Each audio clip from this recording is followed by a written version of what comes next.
Oh, well, Major, I want to start with a short video clip from 1992 from Entertainment Tonight, which is owned by CBS Television.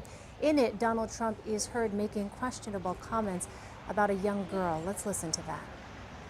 Soon, Thursday night. You're going up the escalator? I'm going to be dating her in 10 years. Can you believe it?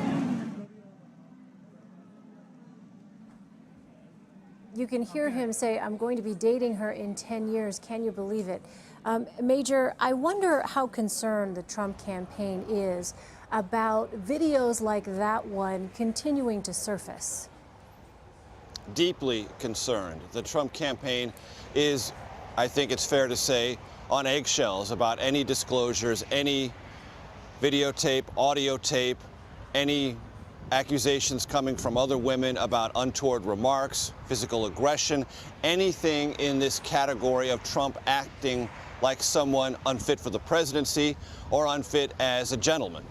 And the Trump campaign doesn't know what's out there, doesn't know what may or may not be coming, and Trump has not really given those closest to him any indication about what might be out there. One of this realities of the Trump campaign, Elaine, and it's been never more apparent than it is now. Unlike most people who run for the presidency, it appears Donald Trump did very little opposition research on himself.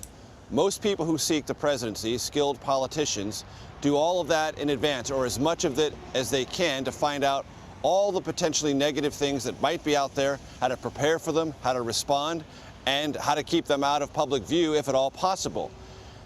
The last couple of weeks certainly indicate that if Donald Trump was curious about that, he wasn't curious enough.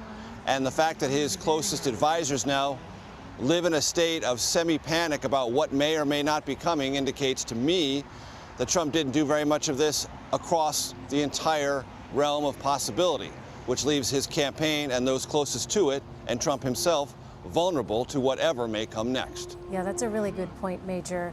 As you well know, opposition research really is one of the mainstays of traditional campaigns, including opposition research on a candidate, him or herself. Let me ask you this, Major. Because you know your opponent, your opponent's going to do it, Elaine. So the whole idea is do it preemptively, do it on yourself, learn all of your worst traits, disclose everything, at least internally, and develop a battle plan. It appears this campaign has not done that. Yeah. Let me ask you about this. We know that Donald Trump's core supporters remain unfazed by the controversial remarks regarding women.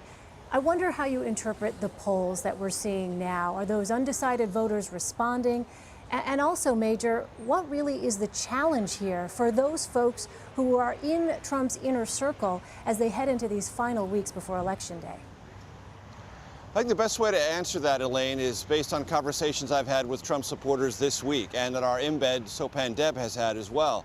Yes, Trump supporters remain fiercely loyal to Trump. They think all of this is either a media exaggeration or that there are things that have been revealed about ethical issues related to Hillary Clinton, the Clinton Foundation, the WikiLeaks emails that they believe are far, far more important and far more on point as to who might or might not be fit for the presidency. They are locked in. And as my piece just reported, people who are donating and gathering money on behalf of the Trump campaign are still writing checks. They are not deterred.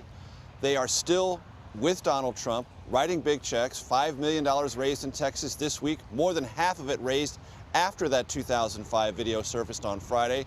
And bundlers I've talked to working on Trump's behalf say that's an indication to them, surprising they concede it to be, that people are still not only committed to Trump, but willing to write big checks on behalf of the campaign. And the principal reason is not because Donald Trump is the best, most ethical person who ever sought the presidency, but they believe Hillary Clinton is, if not the worst, the closest they've seen in their lifetime to the worst, and they want to defeat her and are willing to stick with Trump no matter what to achieve that goal. That seems to me to be the overall context. The challenge for Trump is expand the number of people who believe that, beyond those who have been committed for these many, many months. How he goes about that, amid all these other difficulties and controversies, that's a tough challenge. Yeah, I mean, so I guess the question is, Major, given that there are still some big checks, as you reported in your piece, coming in, how much of an impact realistically can that money have here, given the context of things like this latest videotape to surface? Well, that's a more interesting question this week than it was last week, Elaine, because these funds are raised for the Victory Fund, which is a Trump Republican National Committee joint operation that is basically designed to improve get-out-the-vote efforts for everyone on the Republican ballot, from Trump all the way down.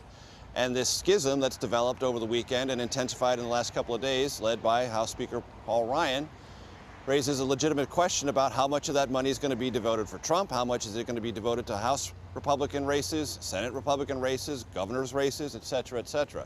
All of that is to be worked out by the Trump campaign and the Republican National Committee, which they insist publicly are working in hand in glove and in total cooperation. But all of this tumult raises questions about how effective that money can be, how many people you can energize, and how many people you can deliver to the polls. And I think, as I indicated a couple of moments ago, Donald Trump doesn't need any more challenges of this kind. Yeah, a complex political picture. All right, Major Garrett in Lakeland, Florida for us. Major, thank you.